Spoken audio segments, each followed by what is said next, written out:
Minecraft Bed Wars is, you don't have a childhood. Basically, Bed Wars is like a real war, but more intense and involves more parties. And it happens in the sky. Yeah. Imagine the invasion of Iraq. But instead of just US, Russia and China also wants a taste of that oil. For argument's sake, let's also add Japan or Germany, I don't know. 4 teams, you know, squad. So basically, these 4 countries are gonna fight over resources. And there's always gonna be some war profiteers who sell shit to all of them for maximum profit. And these countries, they're gonna keep sending manpower. So no matter how many you kill, they're gonna keep sending. Why? Because they've got a drafting center back at home. So for example, if US wants Japan out of the game, US got a bomb. Y'all know where this is going. So Japan can no longer draft, you know? They no longer respawn. The bed is gone. And now US can take Japan's resources and use it to get better techs like space lasers, or better guns, or better body armors. And build more bombs, you know? Get more jets. And they will get an advantage to win against China and Russia. And the last one who still have a drafting center wins. And of course, this all happens in the sky. Yep, that's Bed Wars.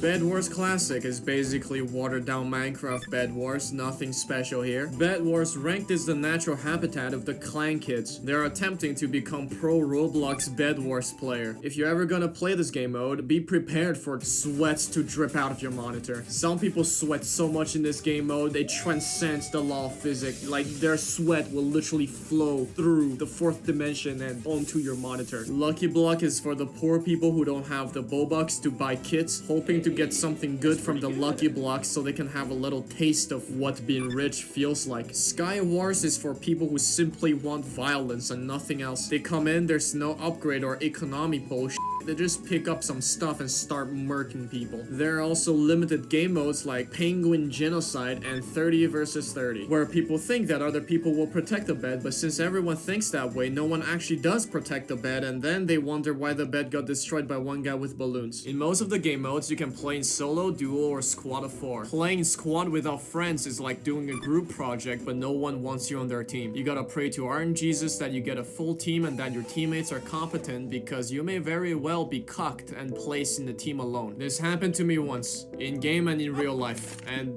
till this day it still gives me PTSD.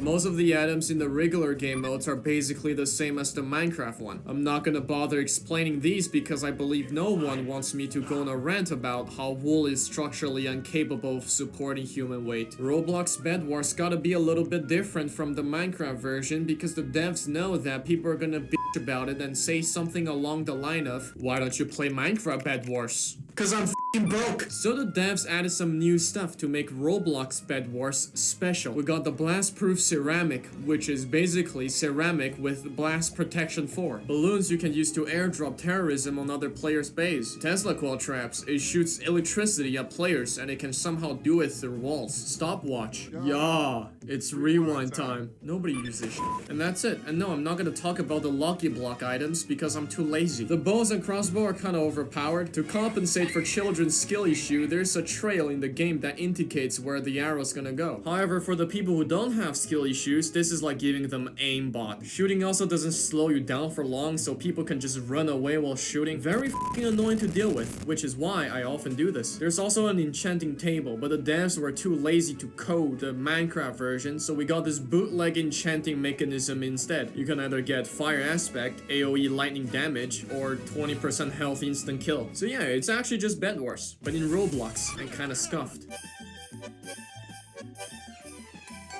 You will run into many types of players as you play this wonderful game. First, there's the 7-year-old who plays on their mom's phone and get absolutely clapped by people on PC. They can be spotted very easily as they tend to commit self-not alive by jumping into the void very often. Then there's the kid who forgot to put any defenses around their bed. He usually gets eliminated first and wonder why that happens. Next, we got the guy who just sits on the generator like a constipated middle-aged man until he gets iron armor, then proceeds to ask his teammates why they don't have any armors and weapons. There's the sweats who go straight to mid to clap kids and take emeralds. They're usually a barbarian, f***ing hunter-gatherers, and by 3 minutes they're gonna have a rage blade and gonna start wiping teams on their own. There's the imperial fists who stay behind and build fortifications. Every morning I break out in my house. Every night I break in. I do not sleep.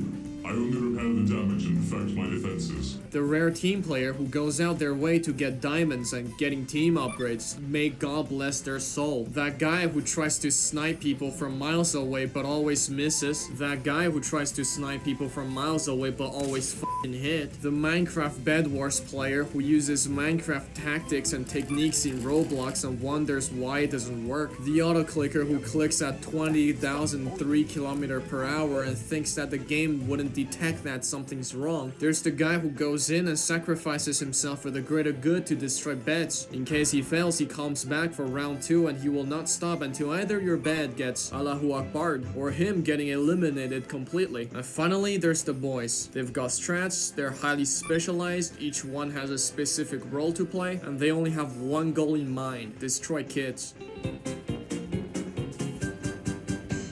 The devs thought the game is too balanced and skill-based, so they added kits. They were like, well, yes, the game is free to play, but that doesn't mean it's not pay to win. You still might have to steal your mom's credit card to get that battle pass after all. Kits can be obtained by spending $3.99 Robux worth through battle pass.